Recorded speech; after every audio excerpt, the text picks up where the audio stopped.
a short time. We just got people 10 minutes, so please make sure you're. Yes.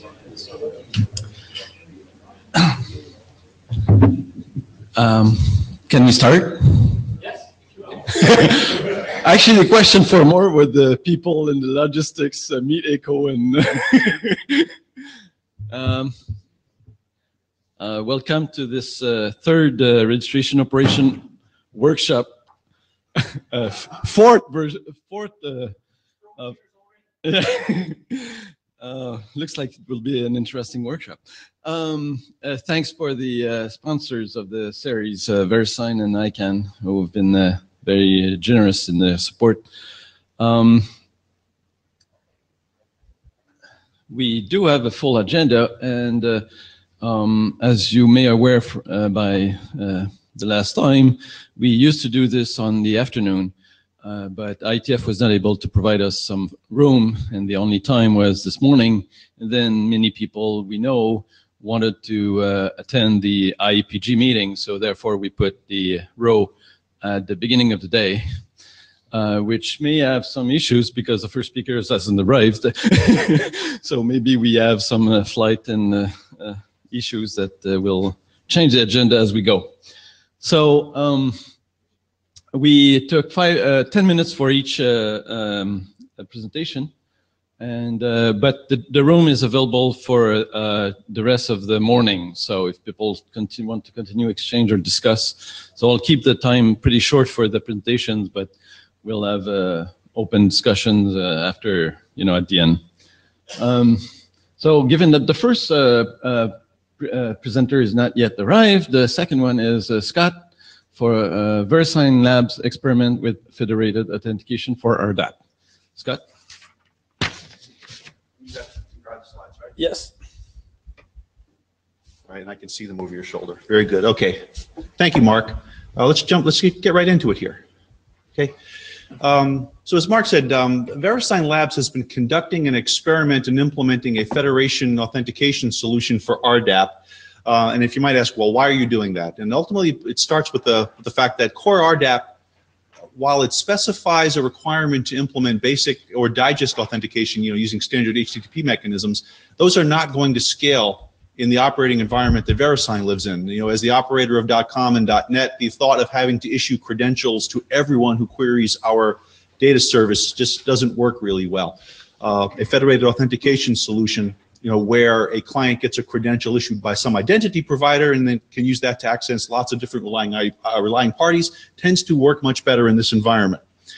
So we also wanted to try to figure out if it's possible, knowing that this is a better technical solution, can we do it in RDAP? Can we extend the specifications, and can we come up with some running code that we can use to derive a standard way of doing this with a federated authentication solution? We wanted to try to find out if there were any interop issues associated with the core RFCs, and most importantly, knowing that there's an awful lot of policy work to happen here, we wanted to have running code that can be used to demonstrate the viability or lack of viability of certain concepts. Next, please. So we built the experiment, first off, with an implementation of core RDAP, and we did that from the ground up, and we did it for two of the CCTLDs that we operate, .tv and .cc. It's important to note that these are thin registries, and so we do not have access to contact data, which makes the purpose of a federated authentication experiment a little bit more challenging when a good bit of the information that you'd like to protect, in terms of PII, just isn't there. And we did this in the CCTLDs because the GTLD space is managed somewhat more tightly due to contracts with ICANN. And while it might be possible to work things out in such a way that we could work with CommonNet, this was a whole lot easier on a number of fronts. The federated authentication solution we are using is something called OpenID Connect. The core of the specs can be found using that URL. OpenID Connect is built on top of OpenID and OAuth. We also wanted to implement not just the relying party, but a provider. There are some things in an internet draft that I wrote that require actions from identity providers, and rather than depending on my ability to secure participating IDPs, I wanted to write our own so that we could do our own experimentation and control our own destiny somewhat. But having said that, the ability to integrate and work with other IDPs was a key part of the experiment. This is how you demonstrate interoperability. And I wanted to add our findings and specify a protocol in an internet draft, which you can actually see today using the URL at the bottom of this particular slide. Thank you. Next. So we started the experiment in terms of exposure to the public on February 3rd.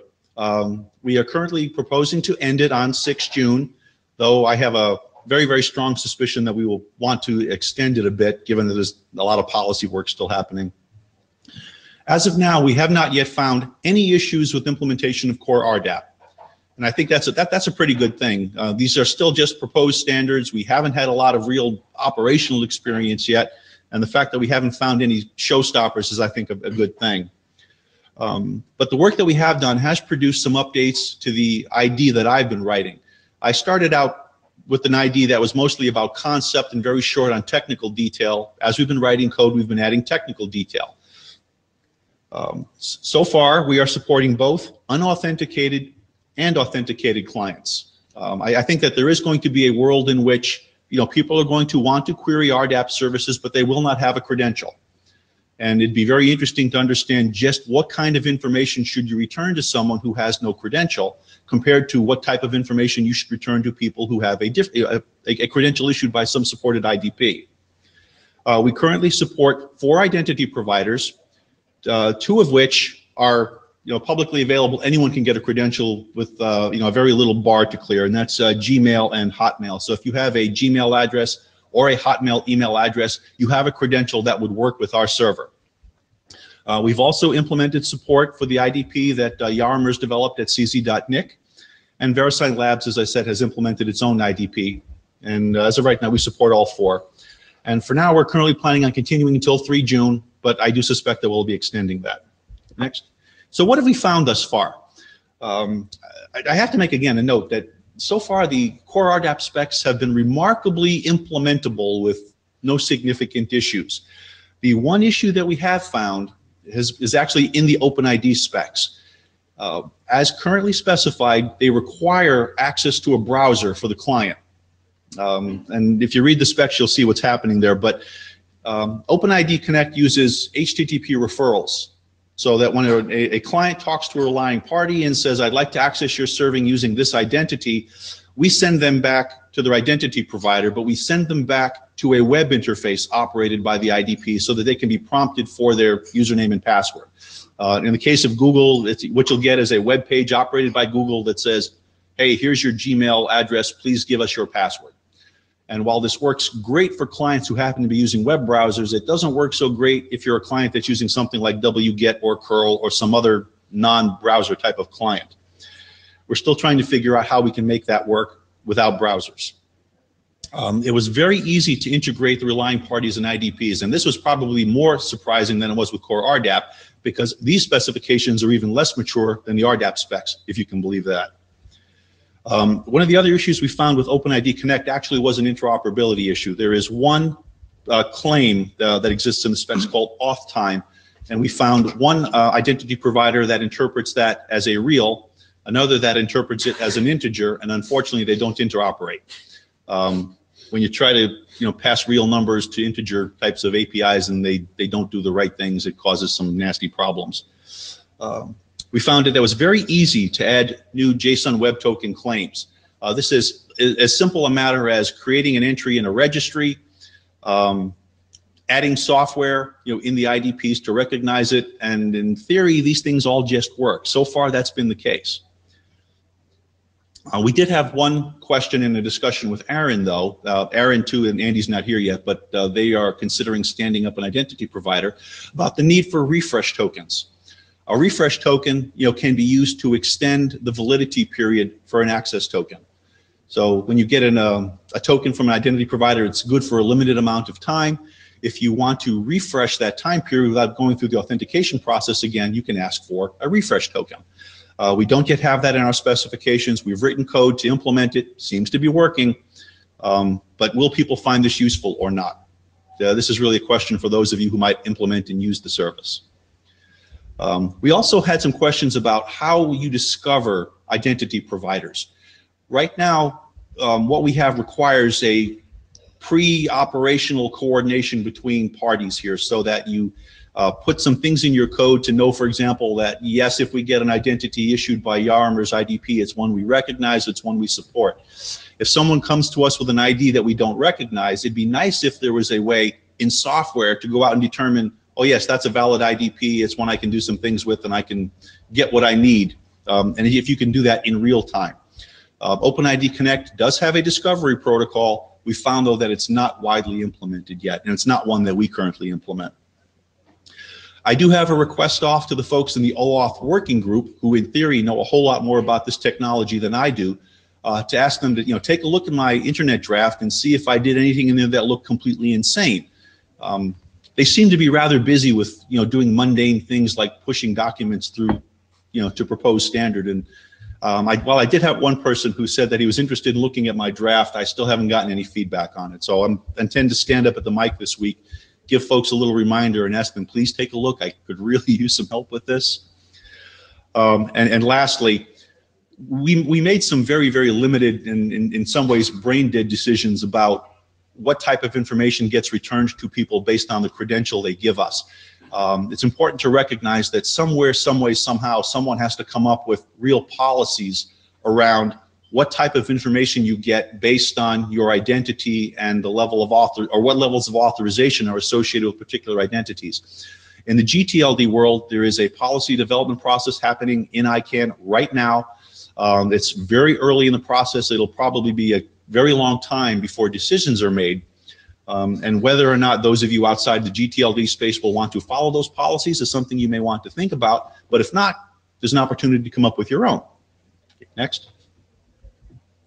So what's next? And this is my last slide. I'm really looking forward to getting some more participation from people, particularly on the identity provider side. If you are working in a world where you think you might need to or might want to issue credentials to users, I'd love to talk to you. Because in terms of figuring out what works in terms of policy for access control, it'd be helpful for me to be able to work with additional identity providers. And if you're operating a thick registry in particular, I'd love to talk to you. I think there's still some work to be done there in terms of figuring out which bits of PII or if PII should be disclosed or not. I'm definitely looking forward to some participation from not just folks in the room, but those who aren't here about participating in ICANN's policy development process. If you have implementation clue, I think that will be very helpful as this group of people eventually gets around to talking about developing policies for access control and policies for authorization. I do intend to continue to report my findings, even though we're currently planned on finishing on June 3rd. I expect to go longer, so I'm hoping to talk about this a little bit more over the summer. And as I said, we'll continue to evaluate our progress and make some decisions about where the experiment goes. Okay? I don't think we have any time left, do we, Mark? Yeah. Any Done? Yes. any question from the floor? Could you please go to the mic so, remote people, we have 6 remote participants, so. I'm John Levine. First, thank you for doing this, since I put the sentence in saying that federated authentication is supposed to work. And I'm wondering, since these are thin registries, have you done any work with registrars to see whether you can make referrals work? No, not yet. It's on the table. Okay. And I have to admit, there's one thing that's complementing that, right? Because from a technical perspective, there's one of two things we could do here, right? We could either try to recognize that there is thick data at a registrar and do one of two things. Either stop, return information, and in the relations section of an RDAP response, you can include links to the registrar so that the client can go through a 2-step process of get results from registry and then contact registrar and attempt to get results from them. But that would require another authentication step. Something that might be better from a user experience perspective is an understanding how you could authenticate once, and then we could query the registrar, get the information, and return it in the response that the client receives from the registry. Right? We haven't figured out which of those makes more sense, John. Okay. Could you redirect, or would that not give people enough? Would that not give people the right answer? Well, it wouldn't give them the registry information. Okay. Right? If I did an HTTP redirect, as soon as I recognized that I had a request, there is data that I don't think I could provide in the RDAP response. Okay. Thank you, Jim Calvin, from Phileas. I think I want to say something maybe in contrast to what John was suggesting. So I know you've been doing this with thin registries, and John just asked about, well, gee, are you doing referrals to registrars so they can have the rest of the data? And I would actually argue against doing that and even experimenting in that way and doing it. I'll continue a theme that I've been saying a lot, and I say it in ICANN all the time. I really just don't think that we should be putting any extra burden on registrars at all. You know, I mean, ultimately, you really are the only folks who are left in the thin case, except for, you know, maybe some CCTLDs. I mean, you're going to go thick anyway, and the registrars aren't going to have to do this. So why burden them with something that you know they're going to throw away at some point? Right. And so I would, you know, actually just advocate for not going down that path. The other comment is when you were talking about refreshing a token, I've been just thinking about that a little bit. And I don't know how far you've gone down that path, but I'm just thinking that do you have any opinions about whether you would be obligated to acknowledge a refresh token? I mean, do you think the relying party should have the option of forcing you to do the authentication again versus taking the refresh token or not? Indeed. And I believe the specifications make it clear that that is an optional thing. Yeah. Okay. All right. Thanks. Thanks, Jim. Very quickly, David Conrad, representing myself.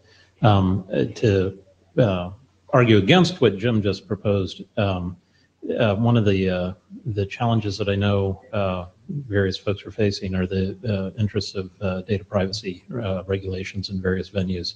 The ability to do referrals may be able to alleviate some of those concerns. So I think definitely experimentation in that space would be worthwhile.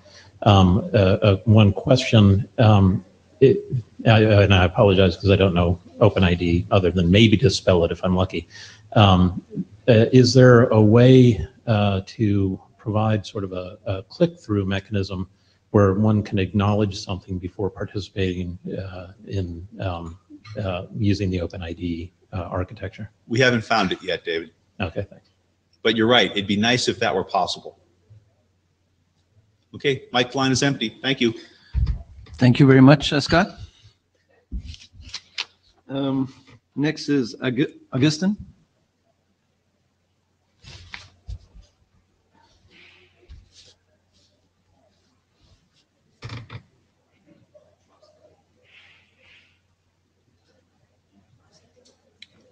Oh, okay.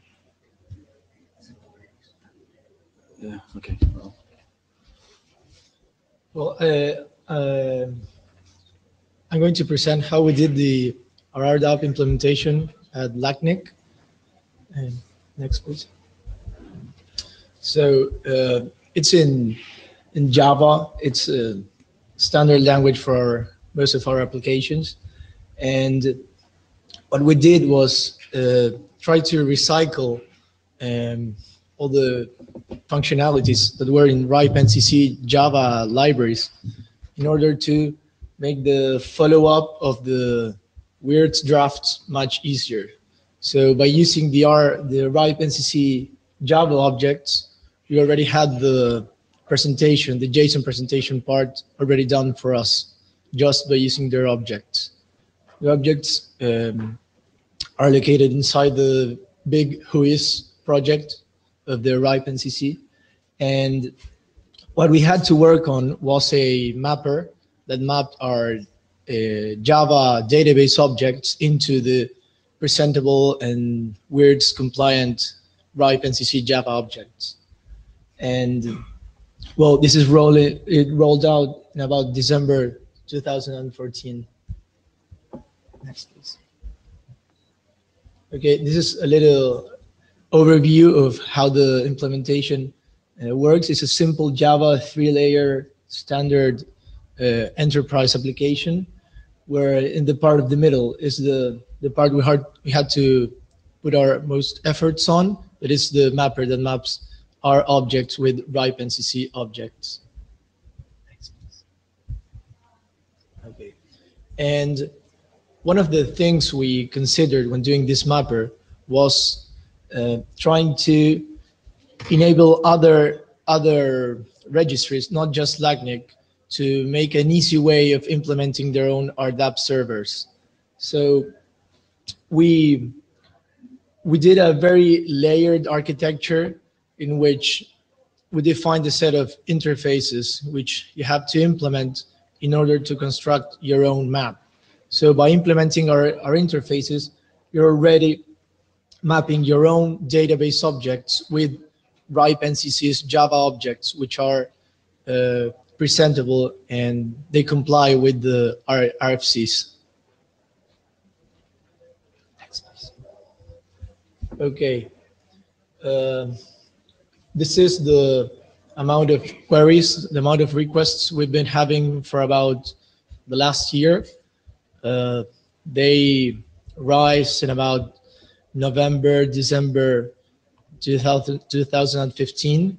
It's a little bit still irregular, but the metric we're most interested in, at least, is the minimum daily amount of requests we're having.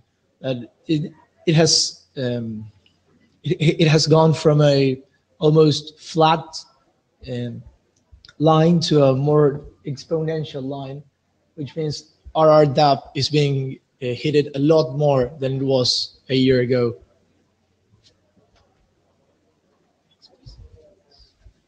And this is the same chart as before, but grouped in a monthly basis.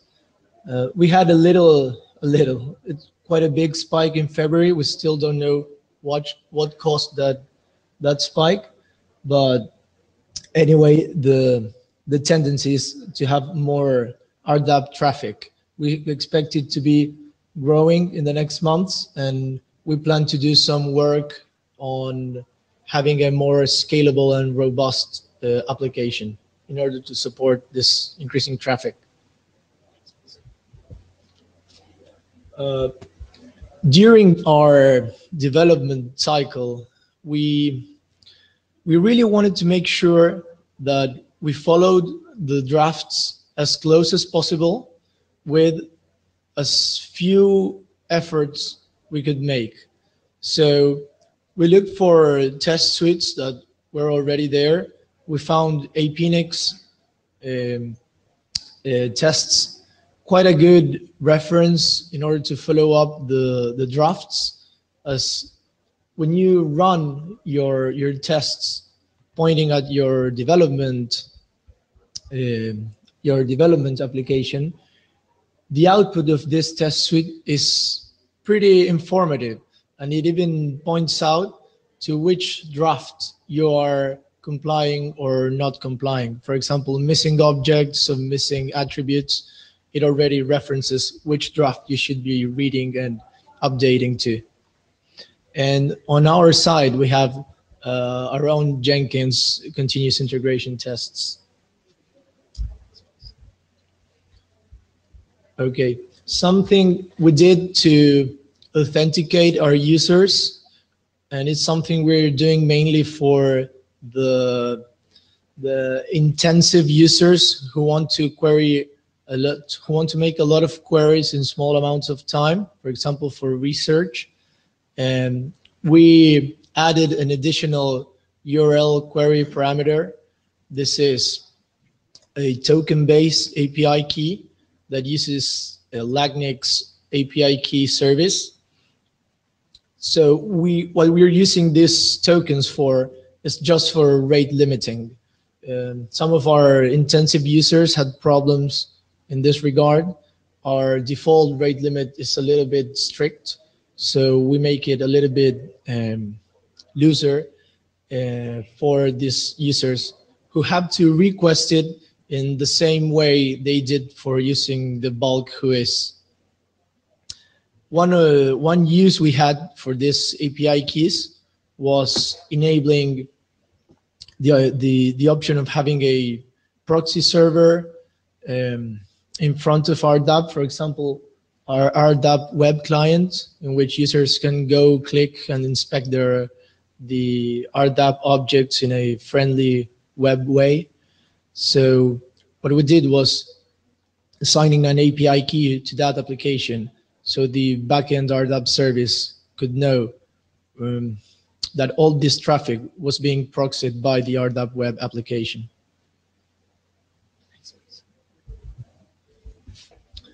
And Another parameter we added was just a simple cache parameter, which makes getting the database objects much faster. We have a 24-hour cache.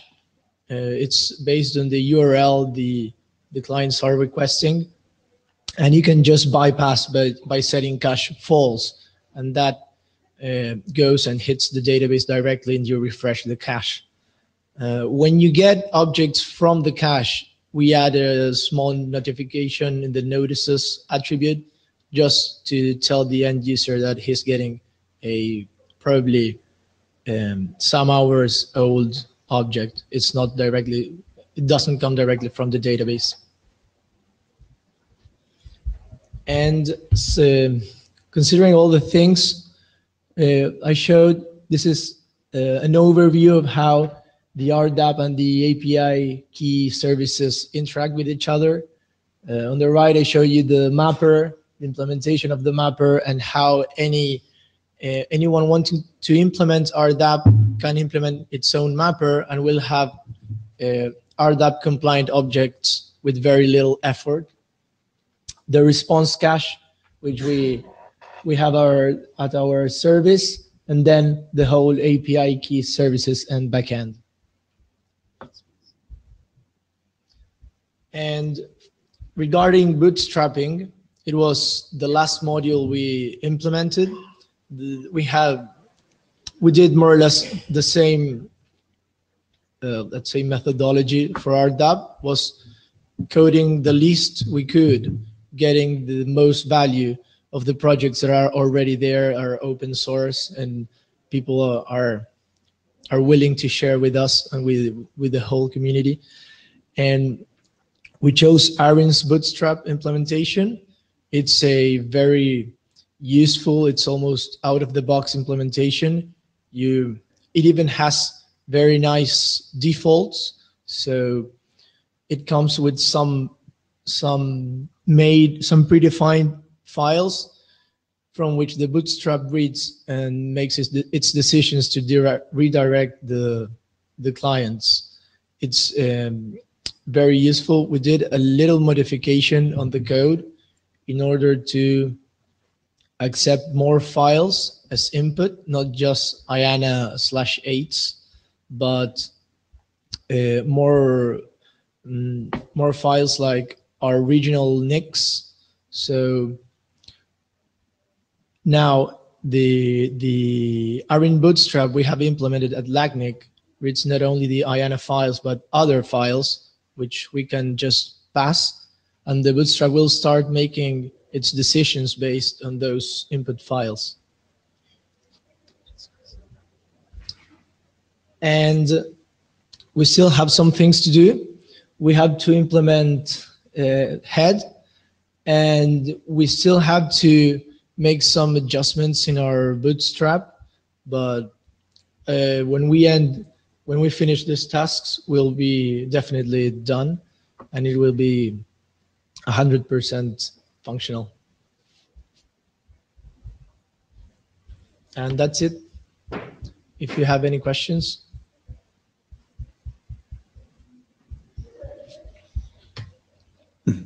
Hi, Scott Hollenbeck. I noticed you said you were using IP address validation for your rate limiting. Have you given any thought to looking at other ways of authenticating clients? Like federated authentication, maybe? We have looked. It is not a priority, as we think developing for the Bootstrap and making it better is a little bit more important. But it is on our roadmap, but not an urgent thing to do. Okay, well, if and when you're ready to talk about that in a little bit of detail, available at your convenience, if you find it helpful.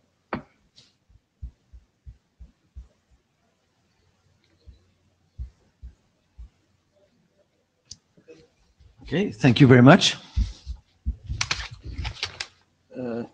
Next presentation is Jaromir from .cz.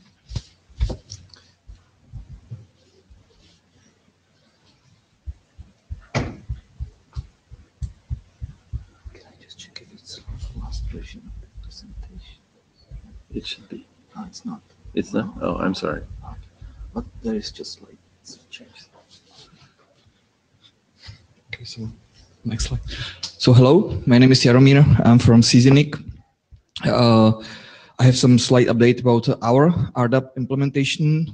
So I will just quickly walk what we have about things that we have done, about conformance tools that we did, that we used, about some RFCs, dubs that we have come through during implementation, about the IAN registration processes, clients that we used, and some future thought that we have. So next. So we have deployed our first RDAP server in December 2014. It was even prior the RFCs that were published in March last year. It's based on Python, Django, JangoX frameworks tools, and it support only queries and searches supported. There is even still the slight issue with the registrars, because the RDAP specification says that the registrars and entities has the same namespace, and we had the problem that we can have the entity or contact handle independent on the registrar handle. So there can be a registrar and the contact with the same handle, and those are completely separated identity. So unfortunately, we couldn't handle registrars in the RDAP at that point. So all the things that I talked about this in the last RASRO meeting in Prague. Next. Since that, we updated our server via RFCs, updated to final versions of RFCs. And we published this RDAP server as a part of our open source software that we used for as a registry system ourselves, and it's also used in about 8 other countries. And the changes that we did was that, of course, using using existing conformance tools, we try to update our responses to be as much close to RFCs that it was possible. And we also implemented mapping of EPP statuses to RDAP statuses. And there is actually a draft about this mapping, which I hope will be soon published, and the JSON values will be registered in the IAN registry, so we can use it. Right now, we just did a configuration mechanism for mapping of these states. We also renamed the prefix for our extensions. We have several extensions. There are objects that we are using in our registry, and the prefix previously was CZNIC, but we rename it to a thread as is the name of the software. And I believe that sooner or later the other registries that are using our software will also deploy their RDAP servers, so there will be even more RDAP servers in the root zone. Next. As far as we know, there are currently 2 conformance testing tools that are available. Agustin already mentioned the APNI conformance tools, and there are also the Vážení conformance tools that we also used quite heavily.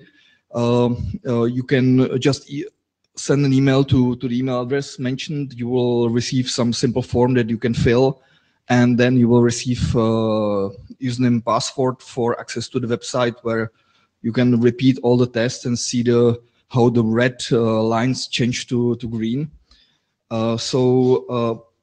Actually, this was really important to get all the conformance or the aligning with RFCs improve. And we have also learned a lot about RDAP during this test. So next slide, please. So first trouble that we had is that it's actually not quite clear in many cases whether to return 404 or 400 responses from the RDOF specifications. There are, in different situations, different RDOF servers behave differently. For example, just two cases that we have come to was that if there's an IDN domain, but the IDN is not supported, is it like invalid handle, or is it non-existing domains? Or if we got a request for the domain that we are not actually providing, should we return not found or invalid handle? So we are looking to some different existing RDOF servers, and even in this case, that the responses are differs. Next slide. Similar thing we discussed what we were trying to return expiration date. Actually, that there's, for me, strange definition in the RDAP final RFCs that after the expiration, the instance has to be removed from the server, while in EPP it's just the end of the registration period. And of course, in our register, we have some protection period after the end of the expiration. So it's not necessarily, the domain is not necessarily removed after the expiration, but after months it's deactivated, and after another month it's deleted. So there are, seems to me that maybe the expiration date has different meaning in RDAP.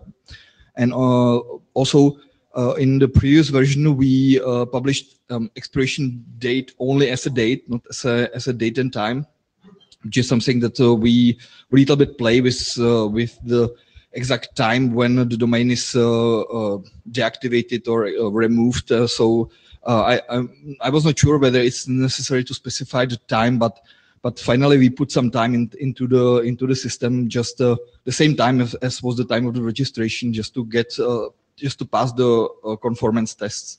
Next. And the last question we had regarding the RFCs was that it's not actually quite well using possibilities of RFCs in terms of must and should and optional fields, because I think that the RFCs only says that the only mandatory field is object class name. However, in other part it says that like the simplest name server is also the name server with the object class name and a handle, but it's not the same for the other structures. So it's not actually clear what values are mandatory and what that are not mandatory. When we had during the conformance testing with Vážení tool, the tool forced us to have some fields mandatory, and so we discussed to remove this because it looks like that they are not mandatory. So the tool was changed during those tests, but at the end we somehow find to some conclusion. Next. So after we have released a new version, we also start to play a little bit with the INA registration. There are actually 3 registries that are interesting for us. There's a registry of extensions, JSON values, and of course the Bootstrap registry for RDAP servers. Regarding the first 2, it's necessary to send the request to the IANA for registering the prefix and registering a new JSON value. It was quite smooth. We submitted this request in the middle of March, and a few days ago it was completed. So we already have a new extension registered in the IANA registry, and also the new value in the JSON value registry. So I just want to encourage you, if you have some extensions, just to register them. It's easy. Next. And regarding the Bootstrap registry for DNS, actually during the Marrakesh ICANN meeting, Kim Davies announced that it's now possible to register RDAP servers in the IANA administration tools, RZM. There is a new field where you can fill RDAP server. So we tried. It also was quite smooth. It took 1 week maybe. There were some small glitches because if I remember at the beginning, we are the RZM is checking the certificate of the AirDAP server, and we have a StartCom certificate, and this is not accepted by Java tools. It's not in a the CA certificate is not in Java, so probably they have the Java implementation, so it was not recognized as a valid HTTPS server. And the other glitch I think was that there is some delay in after the request is closed, some delay about a day that when the registry is actually updated, there is it's updated once a day. And there is also some time that is necessary to spread all the data from the registry across the CDN that they are using. And surprisingly, for about a week, there was a different response for HTTPS and HTTP request to this registry. So that was interesting. But at the end, everything is resolved, and now there is our AirDAP server is in the root Bootstrap registry currently is the only one. So I believe that there will be even more. And during the testing, we have I tried to test a few AirDAP clients that are available. I went to the GitHub and searched for the AirDAP. So I found 7 clients that are available that you can download and use. Actually, I was not able to get all running. Actually, the Cyanic server or Cyanic tool is a server and a client all together, and I was not able to install only the client, so I failed in this. And I think that the PHP tool from Meta Registrar also, there was some issue that I was able to query IPs, ASNs, but not domains, and use JSON. JavaScript AirDAP client is quite nice. I like it, but it didn't work currently. But it's work in progress, as he says. So actually, there are four clients that were working. It's from in Ruby, from Arin, in Perl, Central Niche, Brazilian in Go, and from Belgium in Java. Out of these, I was particularly interested in how many of these will download the IANA registries and actually don't force me to use our AirDAP servers, and only the one from Arin and the one from Brazil, they are using these Bootstrap registries for DNS. And but I was not able to force the Arin Nicinfo client to do that. Even it's specified in the documentation that it's doing that. So for me, actually, the winner was the Brazilian registry in the Go that worked exactly as I expected. That downloaded the Bootstrap registry from the IANA registry and download the domain from our server, and everything works. So there is still some work to do in the field of the clients, but it's good that there are some. Next. And the last slide is just some to do, or just some list of wishes that we would like to do. We would like, of course, implement authentication, because we have the AirDAP server, we have OpenID Connect identity provider that we are offering for a few of our registry services. So it's clear that we should integrate these two together to fix the problem with registrars, implement searches, and there was something what I thought is maybe think a little bit about work on prototype of updating our server with other HTTP methods like put, patch, delete. There's a backup. There's no update, so it's not updated. So maybe to try to do some sort of like RESTful EPP from the AirDAP, but it's just an idea that I'm thinking about. So I will try to think about it a little bit more. Next. And that's it. thank you for listening. If you have some questions. Scott Hollenbeck. Yarmer, thank you very much for this. But a question. In terms of the clarifications required for RDAP itself, have you thought about, or let me suggest, would you consider documenting them in an internet draft that we can bring up within regex? Sure. Yeah. Okay. Because what I'm thinking, I mean, we may eventually get to a point where we talk about moving the proposed standard documents to draft standard status. And the types of things that you found are going to be a very important part of, you know, making sure that those documents become as clear and as easy to implement as possible. Okay. Okay.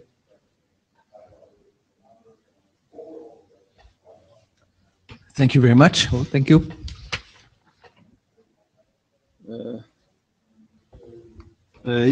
Ulrich, I'm sorry if I'm not saying your name the right way.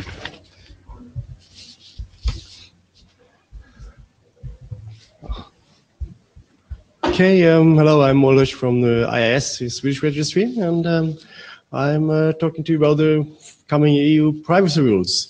So as a disclaimer, I'm not a lawyer, and this is no legal advice, and I'm not going to talk about paragraphs, but in this new rule, there is a lot of stuff that will affect us as technicians, actually. So next slide. Policy is actually made somewhere else. That is not us, but our software in the end has to support these policies. And people will make policies without consulting us. And if we look at these coming rules, we will see some of the things that will affect us. And next slide, please. Yes, we are where the rubber meets the road, and we have to stretch ourselves to meet these new policies. And hopefully we'll do. So next slide, please. Yes. So today I want to look at who is privacy and what it does. And if you take the next slide, you see this is what the Swedish registry tells you if you ask about my own domain name. And that's okay, quite a good who is output. You know, nothing unexpected, anything. And then when you ask this server for the contact handle for the holder, that is when you don't get an answer. It just says, yeah, no data. Go to our web interface. We just, there isn't anything. And when you go to the web interface, next slide, please, then you get this. And, well, now you know exactly as much as before, because it doesn't tell you anything. And that is a state of privacy that we have today.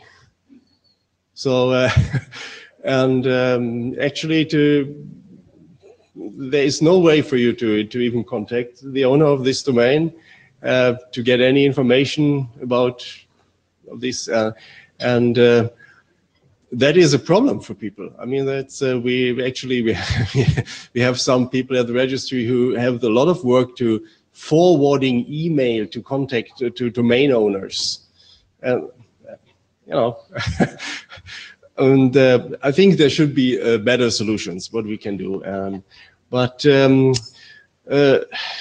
Yes, so this is what we need to do today, and I think we can do better as a community, and we have to come up with ways to do that. And the new privacy rules, if you take the next slide, please. Yes, so the general data protection rules, what it is called in the EU, and what is new about it is actually that it's going to be a set of rules that the EU will be making, and it will be the same rules over all member states. Today, this is like a recommendation from the EU, and every country will decide on its own implementation. But in the future, the EU will be the policy body for this.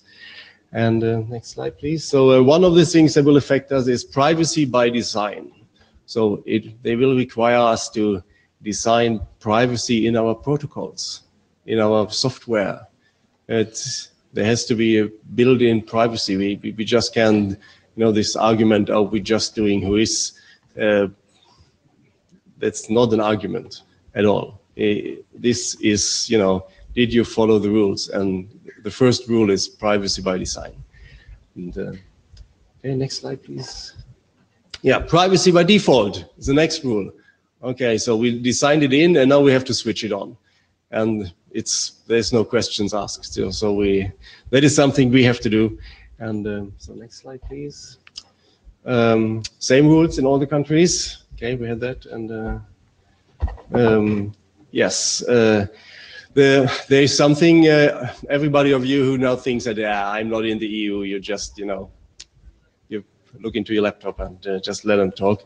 Yeah, everybody who is going to handle personal data of EU citizens is required to follow these rules, and the EU is quite strict about enforcing this. So next slide, please. And the right to be forgotten, obviously all of you have heard about it, and that Google is filtering its results in the EU, and that is going to be a policy all over the EU in the future. And I don't know how this is going to apply to Greece, obviously, but we will have to look into this. And yes, and data portability is also another one that is going to be required of us. But I think with we have some our standards are we have something to go by here, but it will be a challenge for us.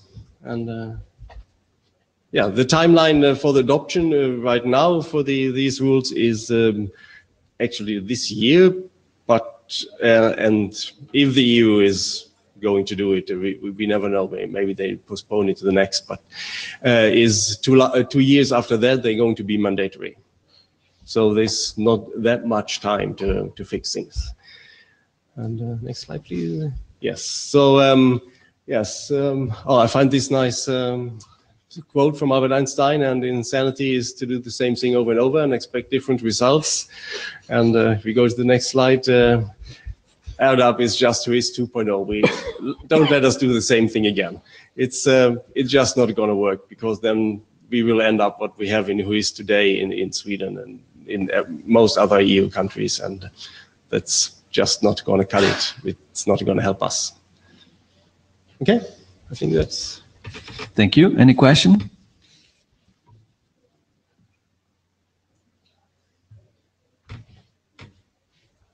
Okay. Thank you very much. Thank you much. I was expecting a lot of debate on privacy. Next, John? By the way, the slides of all presentations are on the website of the workshop, which is regiops.net.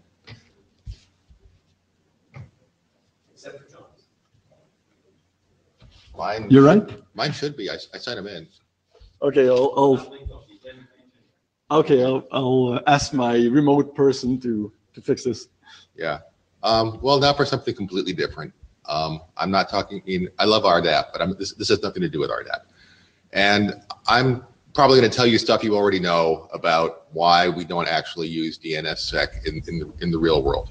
So I'm a tiny DNS provider. Next page, please. Thank you. And my goodness, that's hard to read. But anyway, I mean, in many ways, I think I'm a fairly typical small DNS provider. I have 2 servers. I have a third. I have a remote mirror where I swap secondaries with a guy down the road. I have a homebrewed web console that looks like everybody else's web console. You can put in IP ranges, and you can push some buttons that says, I have a website, I have mail, stuff like that.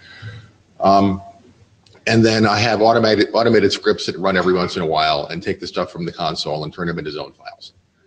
And it works pretty well. For my own 2 servers, I keep the servers up to date with rsync, because these days it's a lot easier than using Axfer. But I do use Notify and Axfer for the remote, because he basically can't be bothered to do my rsyncing. So next. Okay, my customers, I think, are a fairly typical mix too. And they're all over the place. Some people just want to have vanity mail domains. Some have hosted web. Some of their web stuff is with me. In many cases, they have web servers other places. But since I am their registrar reseller, they put their DNS with me because they've discovered the hard way that if you want to switch from one web hosting company to another, and your DNS is with the web host, prying your site loose can be very challenging. And yeah, and then there's kind of random other people. And my users are mostly very non-technical. Like I said, it's my church, it's my father, it's friends from college, it's people who used to be coworkers, but they went on to work somewhere else, and they left the DNS with me.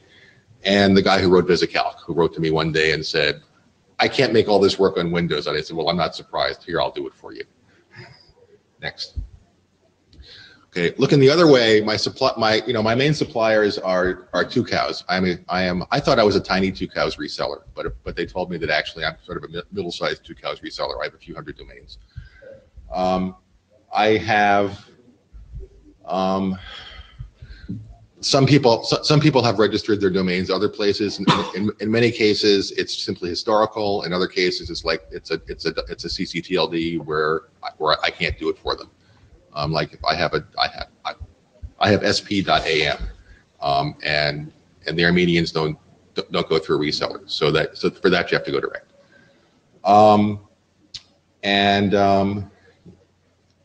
For some people I do the mail directly. For some people the mail is hosted at Tucows because they have a nicer console than I do. And I have various other web hosting providers that do stuff. So again, it's sort of a random mix. So so here's the easy part. Okay, I can take all the stuff. I can take the wonderful software from NLNet, and I can sign them all, and I have key signing keys, and I have zone signing keys, and I can re-sign them every month, and everything works great, and I can put them all on the servers, and like every single zone I have is full of DNSSEC goodness.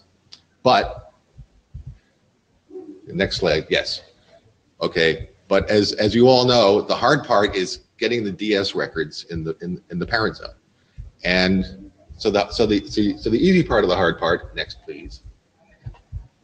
Yeah, the easy part of the hard part is for people who do one-stop shopping with me. Okay, if they are my customers through my Tucows reseller account, okay, in that case, Tucows actually has a really nice API, and I can basically go through one script that goes through all of the domains, all of the zones I have, and basically it says, if this is one of my Tucows things, unlock it, install the DS key, lock it back.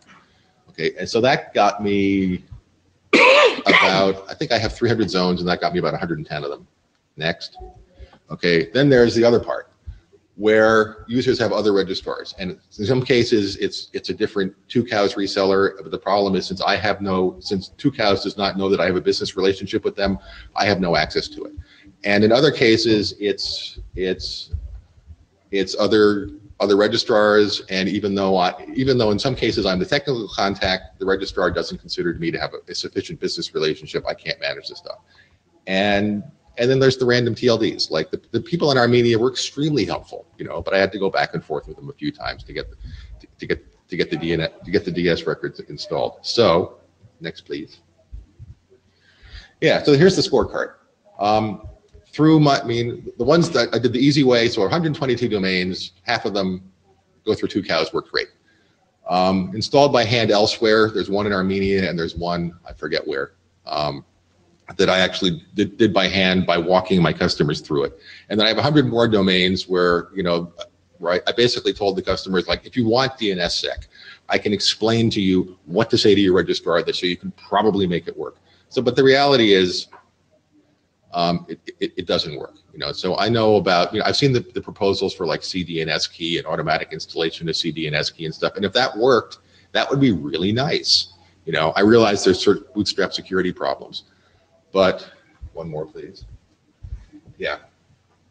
So yeah, the various drafts are nice. I can tell you that from my personal experience, the vast majority of my domains are protected by a user and password that someone other than me has.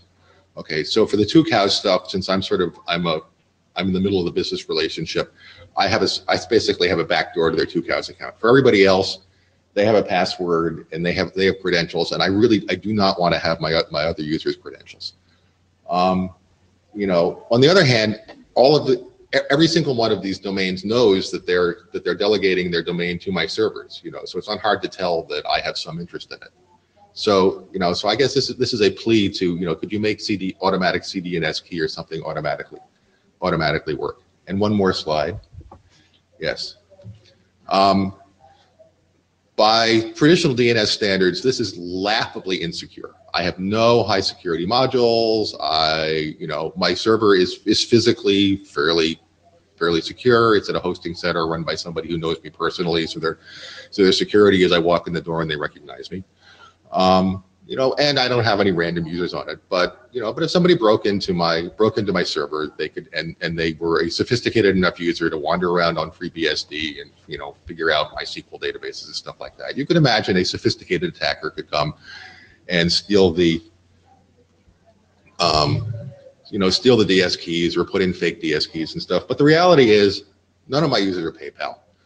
And I think that the security I have is entirely comparable to the security that they have everywhere else. You know, basically, it's harder to hack me than it is to phish their network solutions password.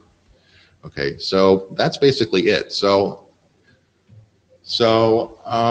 you know, so my message is that it turns out if you can get people to work all the way through with one provider, DNSSEC actually is doable. You know, I have 100 users with DNSSEC, and as soon as you have like one extra step, it turns into a brick wall. So if people could fix that, you know, since we're here at the IETF, I would really appreciate it. Questions? Dan York, Internet Society, and John, you're not alone. There's a lot of folks who are struggling with this, Yeah, my goal here was to say this is totally typical.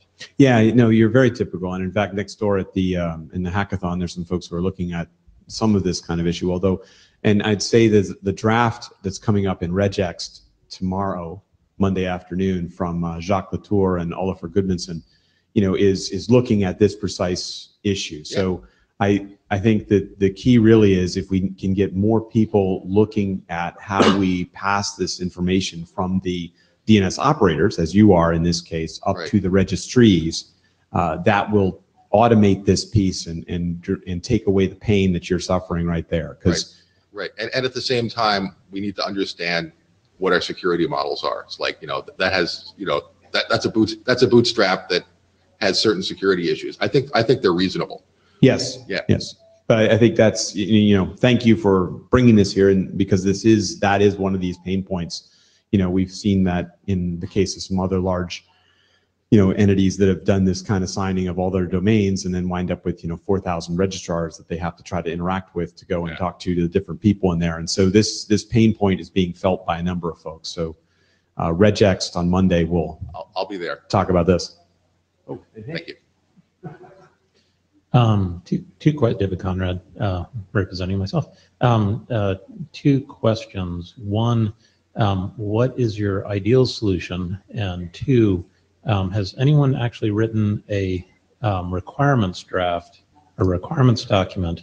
I know there have been a number of solutions documents written, but I'm just wondering if anyone's actually written a requirements that focused on the requirements as opposed to potential solutions.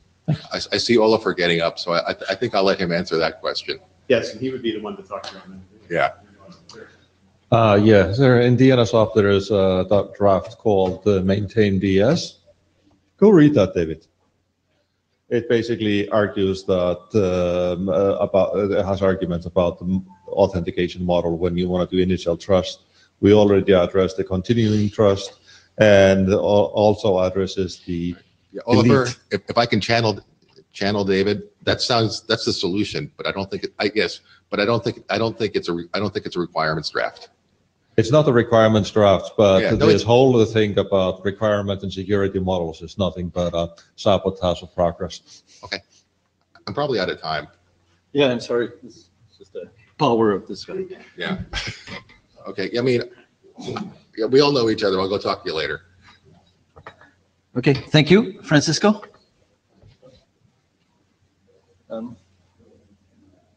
Power of the laptop. Sorry, guys. This is important. And it's gone. Fantastic. I'm sorry. It's okay. I guess I deserve it since I came late.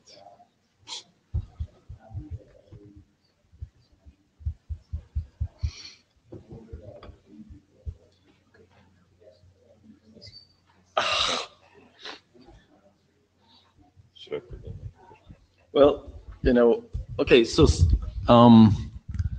Computer is rebooting. So slides are on the website. You could start maybe, and we'll get the. Yeah, but I don't have the adapter, so. Oh. Well, we're okay. Oh. Thank you. Whoops. Yeah. So hello everyone, this is Francisco Arias from ICANN. I'm going to give a brief update on the utility ARDA profile. It's the requirements for the utilities, utility registries and registrars to implement ARDA. Since we have very little time, I'm going to focus only on the technical side of the profile, the updates that we're making based on the comments we received. We just finished a public comment period. So we're not going to talk about privacy or anything like that. Next one, yeah. So the profile maps the requirements from the contracts and the policies in ICANN to ARDA functionality and defines what the utilities need to implement. Next slide, please. So on the technical side, like I said, we receive a very simple comment on, we have a typo on the fields of the report, so we're fixing that. Next one.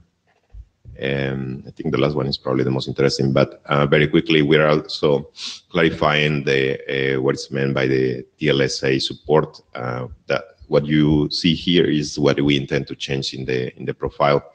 And previously, the most was uppercase, which will indicate a requirement for the client, which is not the point. The profile is not directed to clients, so we're fixing that. Next slide, please. And there was also a request for clarification in the requirements for the raw ID for the contacts. In here, in the case where that information is not available, for example, we were talking about a registrar publishing information from a TIN registry, and the JPRS was pointing out that we have a difference between what the profile says and what the WHOIS advisory previously published says. And we are keeping what the profile says, which is use the client ID from the registrar. That's what we intend to keep instead of doing what the advisory said, which is put a message saying that the information is not available. Next slide, please. We're also clarifying the requirement level for the event last change. Previously was not worded as a requirement. We're putting the words there so that it's very clear what is being required. Next slide.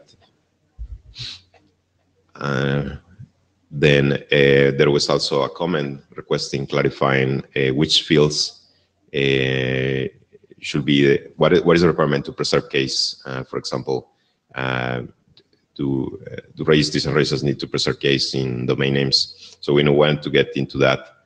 And what we are proposing is instead of what it has a should, previously it used to have a must. And so instead of getting into the difficult task to define which fields you have to preserve case and which ones you don't, we're thinking that we leave it as a should and leave it up to each registrar to identify which fields they have to preserve case and which ones they don't. And I will be interested to hear if there are any comments on this or we should change it. And finally, last issue, which is where I will expect the most input. So we had comments in regards to provisioning the handling of IDNs and the profile has a requirement for the servers, the registries or registrars, RDAP servers to handle the mixture of U labels and A labels in the queries. The RDAP RFCs have a may. They allow the servers to do this, or that's our interpretation of the RFCs. And in this case, we're saying for the implementation in the GTLDs, we're saying you have to do it. You have to you have to accept a mixture of U label and A labels. Our intent here is follow the postal law. So we are being liberal in what we accept. So we're requiring the GTLD servers to be liberal in accepting a mixture of U labels and A labels and do their best to interpret what is being requested for them. And I think that's the last intended update to the profile in regards to the technical side. I'll be happy to talk with you individually later about the non-technical side. Any comments or questions? No questions?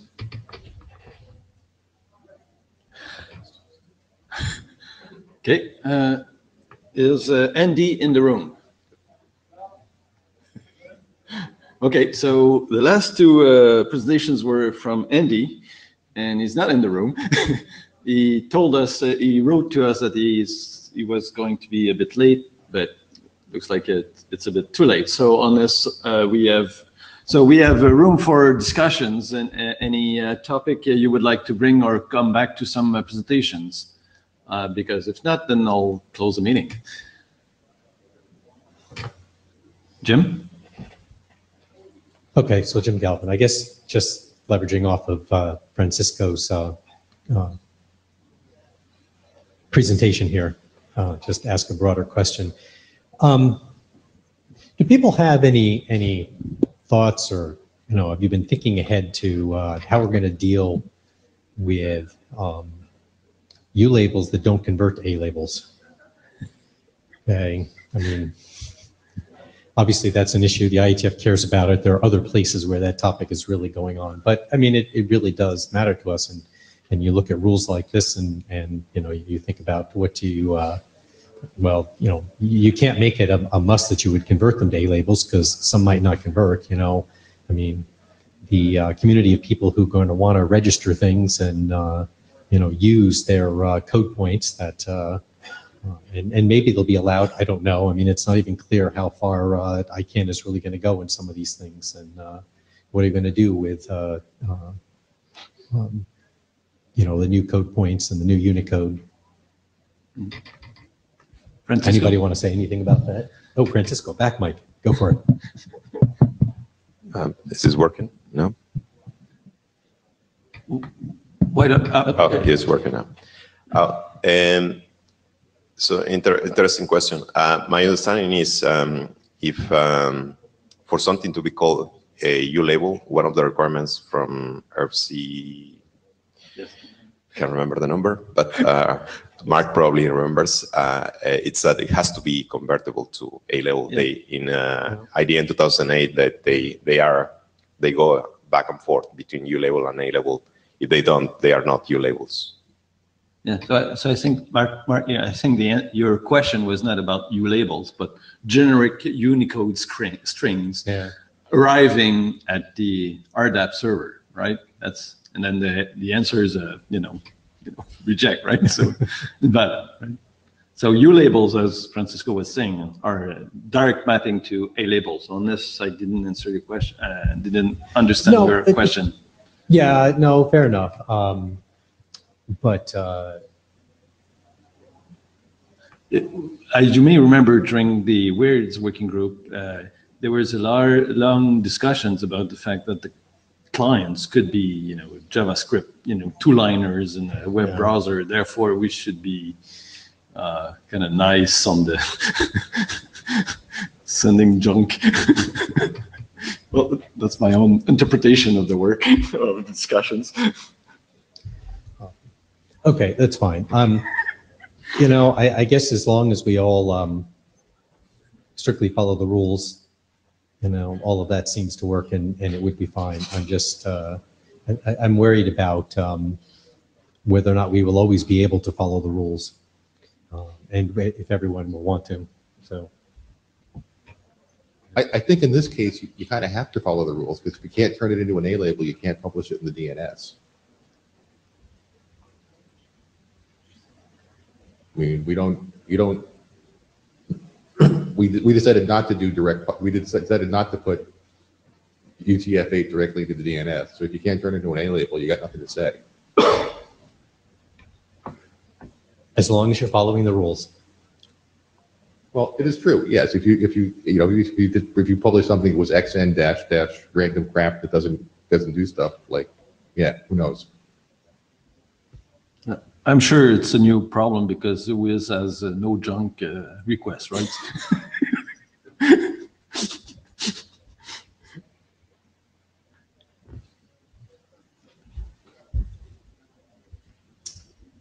Roger Carney with GoDaddy.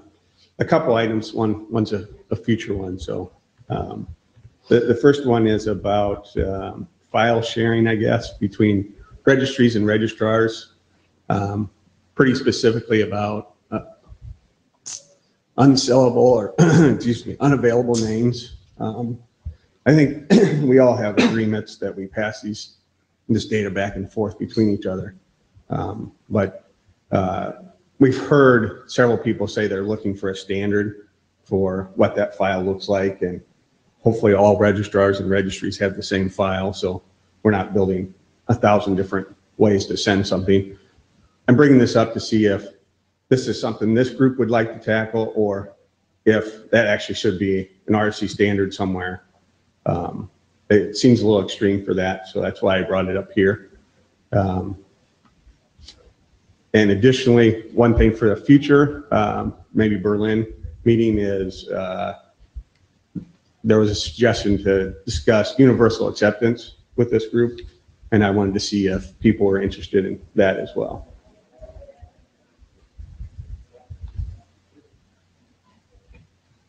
Any comments?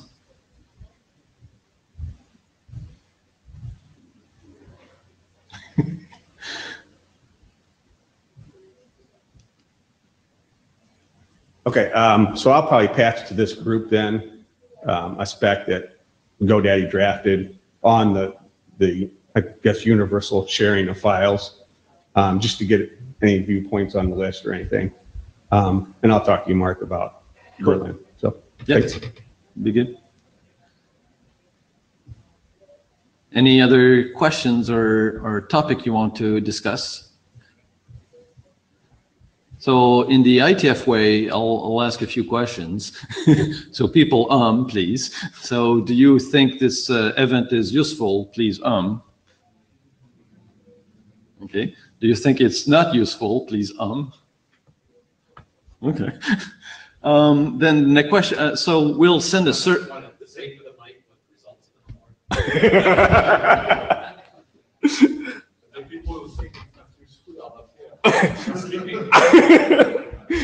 Looks like a consensus on being useful. Right. So next question is about if you, since it seems useful, then the question of the organizing committee is when should be the next one? And there's either a nearer, which is Berlin, or ICANN Helsinki, or later in the fall. So so those two questions are related, which is more on the IETF venue or ICANN venue, and then in June timeframe or November, October, November timeframe. I'm not sure I want to do all the possible combinations. Any comments you would like to make on the mic on directions? Dan York, I would just comment that the ICANN meeting in Helsinki is the smaller, lighter policy forum thing. So I don't know whether everybody, I don't know whether the people who would attend this would also be going there. I don't know their agendas. Yeah. Yeah, so Jim Galvin, I was just going to say, getting yourself added into an ICANN meeting is kind of problematic. They have their new sort of meeting format schedule, not just the fact that this thing is a B meeting. If you want to slot yourself somewhere into those 5 days of that meeting, you're going to have a lot of trouble. You're going to have to find a way to do it early, and that has its own set of issues.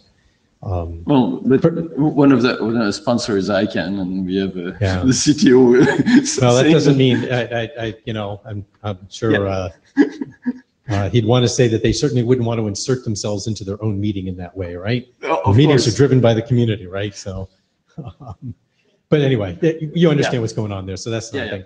Whether or not we have a meeting to me is driven by whether or not we have an agenda. I mean, more than anything. It seems to me you were still, even just a few weeks before this, wrangling in people who had something that they wanted to say. So, I just think that before every one of these, every significant event like an ICANN or IETF, you just ask. I mean, if an agenda comes together, we have a meeting. If it doesn't, we don't. And that seems pretty straightforward to me. So. Hi, Scott Hollenbeck. But to talk to that, Jim, one of the problems we've had, and since I'm one of the folks that's helping to coordinate this, by the time we figure out if we have enough speakers or not, we do not have enough time to secure a room and secure sponsors and just deal with the rest of the logistics. So we have found that, in order to get those boxes checked, we're having to make a decision about, yes, we're going to meet, and then indeed we end up, scrambling a little bit to ensure that we have enough speakers to fill the slot. Now, the good news, though, is if you look at this meeting, we have enough speakers and is a very little time, and so we were only able to allocate 10 minutes per speaker. If we had our traditional afternoon meeting spot, we would have had more time, for each speaker, more opportunity, for discussion. So anyway, there's a little bit of a rock and a hard place situation here. And to be clear, if this group would like to have a meeting in Helsinki, we'll do, my group will do whatever's necessary to ensure that there is space available, and we'll provide sponsorship and that sort of stuff. We believe that the work that's being done here is actually quite useful from our perspective, so we'd want to support it whatever way we can.